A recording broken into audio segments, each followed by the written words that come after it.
Hi everyone. So today we are going to solve lead code problem number 3936. Basically problem is minimum swaps to move zeros to end, right? And this is easy level problem. And problem is you are given an integer array nums. In one operations you can choose any two distinct indices I and j and swap nums I and nums j. Okay, मुझे एक क्या रहेगा, एक array nums given रहेगा, ठीक है। और एक ऑपरेशन में वन ऑपरेशन हम क्या कर सकते हैं, और दो इंडेक्स को सिलेक्ट कर सकते हैं, ठीक है, आई जे को, ठीक है। और नम्स आई और नम्स जे को हम लोग क्या कर सकते हैं, स्वैप कर सकते हैं, ठीक है, स्वैप कर सकते हैं।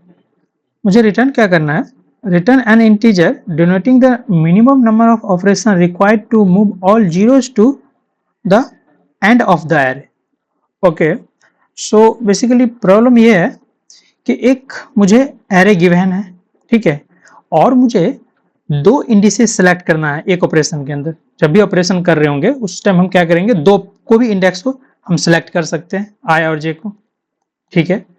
और हम नम्स आई और नम्स जे को हम लोग क्या कर सकते हैं, स्वैप कर सकते हैं, ठीक है, इस दोनों को स्वैप कर सकते हैं। तो मुझे रिटर्न क्या करवाना है, रिटर्न करवाना है कि कितने स्टेप में हम सारे जीरोज को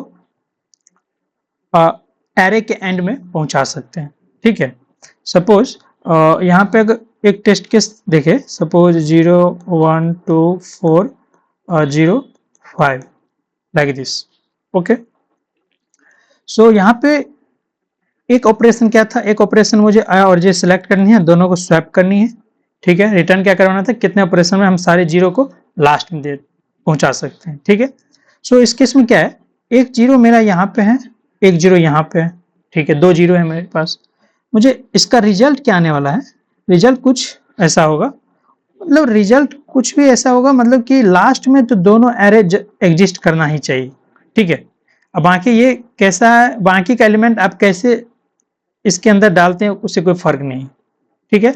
बट लास्ट में जो है हमारा ऑल जीरो लास्ट में प्रेजेंट होना चाहिए, ठीक है। तो इस केस में अगर हम ऐसा भी डाल सकते हैं इसके अंदर, कोई प्रॉब्लम नहीं है, 1 2 4 5, बाकी केस में दोनों जीरो लास्ट, ठीक है।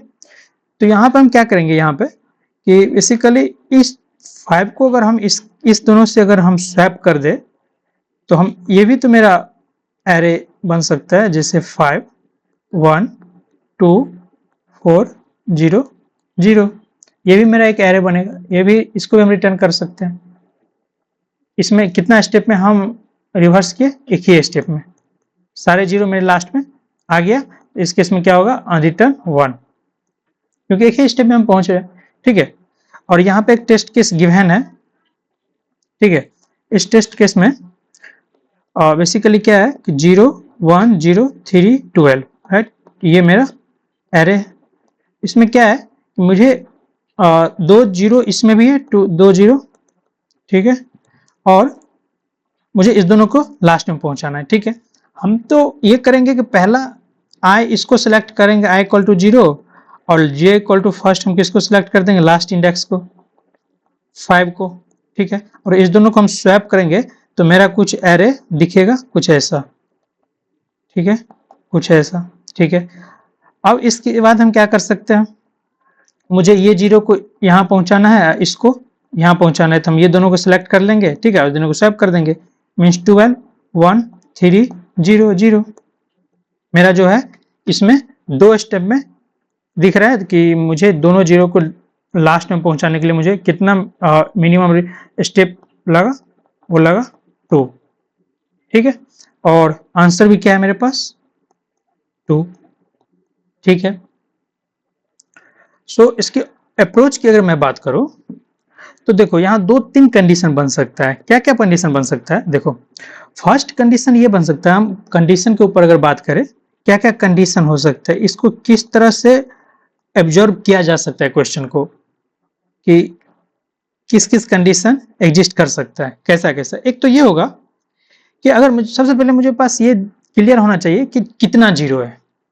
कोई भी एरे है, ठीक है, अगर सपोज एरे को भी है, सपोज लाइक दिस, ठीक है, इसमें हम अप्रोच देखो दो तीन इसके अंदर हम हैंडल करेंगे केस कि किस किस तरह से एरे बन सकता है और किस किस तरह से मिनिमम स्टेप में हम जीरो को एंड तक पहुंचा सकते हैं। ठीक है, फर्स्ट ये है कि मुझे काउंट कर लो जीरो कितना है।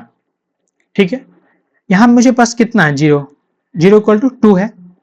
अब क्या क्या केस हो सकता है, या तो मुझे अगर दोनों जीरो को लास्ट में पहुंचाना है, ठीक है, तो लास्ट में दोनों जीरो अगर में से कोई भी एग्जिस्ट लास्ट में नहीं करना चाहिए। अगर कोई लास्ट में एग्जिस्ट कर रहा है, लास्ट जितना भी जीरो है वहां तक, लास्ट 2, अगर 2 यहाँ है तो 2, अगर 3 होता तो ये भी हम कैलकुलेट करते कि लास्ट 3 तक मुझे कोई भी जीरो नहीं होना चाहिए। क्यों? क्योंकि अगर लास्ट में 2 जीरो में से एक भी अगर प्रेजेंट है, ठीक है, तब तो मुझे लास्ट में जीरो, पूरे जीरो को ले जाने के लिए एक ही और स्टेप लगेगा। अगर सपोज इस 2 की जगह अगर जीरो मेरा प्रेजेंट होता, अगर 3 की जगह यहाँ 3 की जगह बस मुझे एक जीरो यहाँ होता, ये जीरो अगर नहीं होता तो इस 3 को ही मुझे बस चेंज करना था ना, इस 3 को बस स्वैप करना था।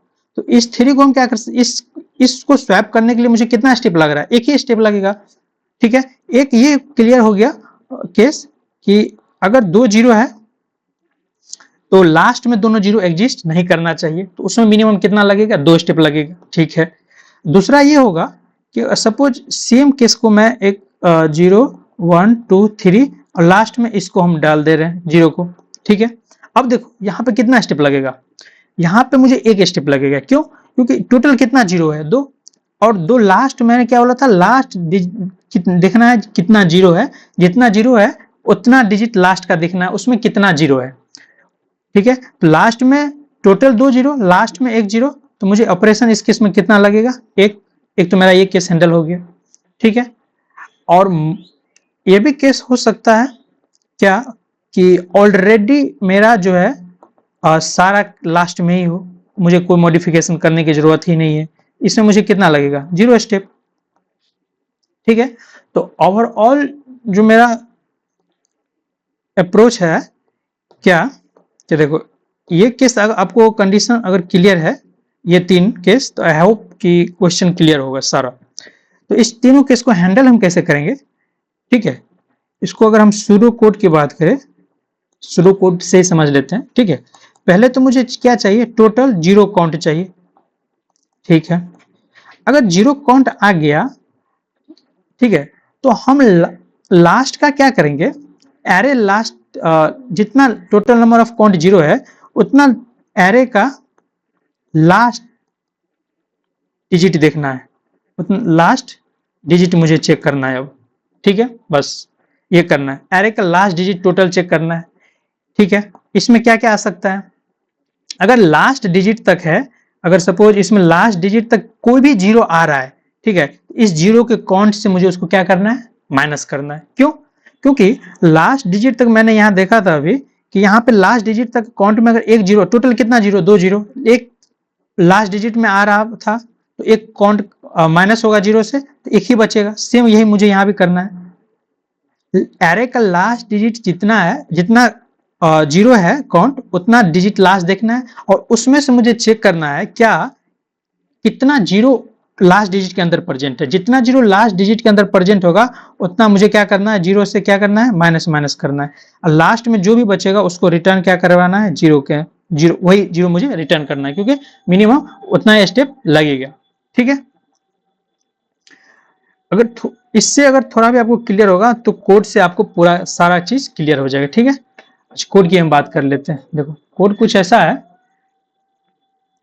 मैंने जो बोला है जस्ट उसी को इम्प्लीमेंट किया है। ठीक है, देखो यहाँ पे मेरे पास क्या है, सबसे पहले एरे का लेंथ है, मैंने एन से डिनोट करिए, क्या है, कोई नहीं।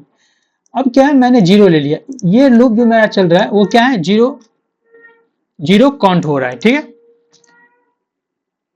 ये जीरो काउंट करके मुझे टोटल जीरो इसके अंदर दे रहे हैं। ठीक है, अब क्या है कि मेरा एक लास्ट इंडेक्स लिया हूं, एरे का लास्ट इंडेक्स आई। ठीक है, और करंट में क्या लिया हूं मैं, करंट में टोटल जीरो का काउंट ले लिया हूं जितना भी है। ठीक है, अब क्या है, while लूप लगा के मैं करंट ग्रेटर देन 0 जब तक रहेगा। क्यों करंट ग्रेटर देन 0? क्योंकि एक केस ऐसा होगा जहां पे सारा डिजिट लास्ट में ही होगा, ठीक है।